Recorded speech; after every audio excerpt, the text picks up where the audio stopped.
As a United Methodist General Conference delegate, how do I evaluate the legislation that has been submitted? Great question. In this video, I'll explain some methods and tips for analyzing legislation to determine whether you support it or not.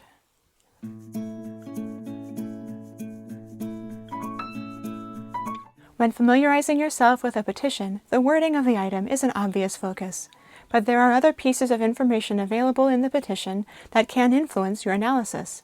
A petition's author, title, and coding symbols can provide additional context as you evaluate the petition. Consider who submitted a petition.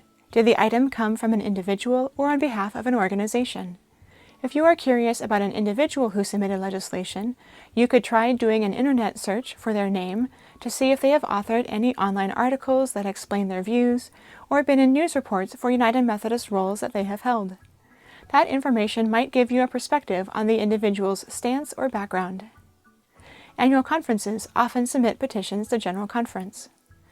Boards of the general agencies, such as the General Board of Higher Education and Ministry or the General Commission on Religion and Race, also submit petitions related to the work of their agency or to the topic areas covered by the agency's mandates. Board members of these general agencies come from across the denomination. A petition's title is submitted by the author, so the title is not necessarily a neutral description of the petition's contents. If a petitioner submitted multiple petitions as part of a plan or package, the related petitions likely have related names so as to better identify all of the petitions in a group. The coding used for each petition includes some information that you may want to analyze. A petition code with a C after the disciplinary paragraph number indicates a petition that would alter the Constitution of the United Methodist Church, which requires a higher voting threshold to pass. If there is a $sign in the petition is considered to have a financial implication for an existing budget line item. Alternatively, if there is an exclamation point in the petition code, the petition is considered to have a financial implication for a new budget line item. And finally, if the petition code ends with a G, the petition impacts the global church. Keep these codes in mind as you read petitions that have each code. If the petition has a financial implication, do you support using church funds for that purpose? If the petition has a global impact, is the global nature of our church reflected in the petition? Next, read through the contents of the petition itself. What does it propose to add, delete, or modify in the Book of Discipline, Book of Resolutions, or through non-disciplinary actions? Is the petition written clearly so that you understand what would be implemented?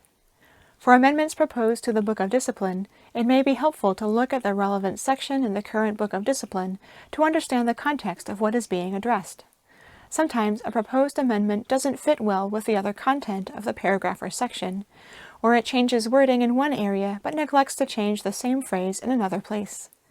If there are multiple petitions offering different amendments to the same paragraph, you can analyze each of them to determine if one petition has the best wording. If you read a petition and think, the idea here is good, but, then you might determine that the petition would benefit from an amendment to make it stronger. Here are some lenses through which to consider petitions and their strengths and weaknesses. Depending on the contents of a particular petition, one or more of these lenses may help you consider its potential effect.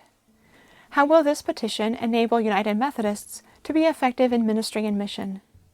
Does it embrace the United Methodist social principles and theological task? How does this legislation affect the empowerment and full participation of various groups in the United Methodist Church? Groups to consider include different racial ethnic minorities, genders, nationalities, mental and physical abilities, clergy or laity, members of large and small churches, rural and urban residents, and people in different economic classes, as well as the intersections of all those categories. Does this petition address or correct any existing patterns of inequality in our church? Some petitions may address a topic that you are unfamiliar with, or have implications for a specific group of people that you are not part of. In those cases, you might decide to check with others for insights into the potential impacts and benefits of the proposed legislation. Consider who are the key persons or groups who need to be heard. Do you know someone appropriate that you can ask for an opinion? Is there an organization representing those interests that has published a perspective on that legislation? Another way to research and evaluate the opinions of others is to look for and evaluate who supports the legislation and why, or who opposes the legislation and why. Gathering information from these sources can help you determine how to vote on the legislation. That sums up my tips for evaluating legislation before General Conference. Some of these suggestions come from my own experience. I also drew from an excellent resource on critically examining petitions that was developed by the United Methodist Women and the General Commission on the Status and Role of Women. I have put a link to it in the description. If you have any questions or suggestions for new videos, leave a comment below. You can also subscribe to get notifications about my future videos.